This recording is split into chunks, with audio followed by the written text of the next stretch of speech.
शेतकरी मित्रांनो नमस्कार. आज आपण आपल्या रोपाला गोलचा स्प्रे घेण्यासाठी आलेलो आहे, म्हणजेच तणनाशकचा स्प्रे घेण्यासाठी आलेलो आहे. हा व्हिडिओ बनवण्याचा कारण असं आहे मित्रांनो की बऱ्याच शेतकऱ्यांच्या मनामध्ये प्रश्न निर्माण होतो की गोल किती प्रमाणामध्ये मारलं पाहिजे आपल्या रोपाला. तर मित्रांनो, आपण आपल्या रोपाची अवस्था बघून आणि रोपामध्ये तण किती आहे हे बघून आपण गोलचा स्प्रे घेतला पाहिजे. म्हणजे आपलं रोप किती दिवसाचं आहे आणि आपल्या रोपामध्ये तणाची कंडिशन काय आहे हाच विचार करून आपण रोपाला गोल मारला पाहिजे.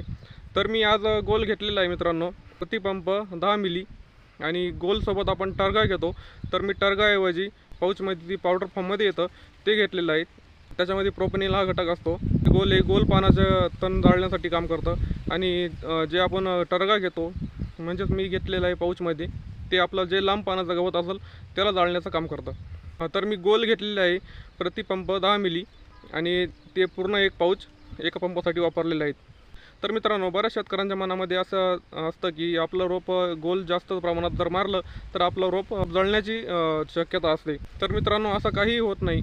आपलं रोप जर 21 दिवसाचं झालेलं असेल आणि आपण त्या रोपावर 10 मिलीपर्यंत जरी प्रतिपंप गोलचं प्रमाण घेतलं तरी आपलं रोप मरत नाही.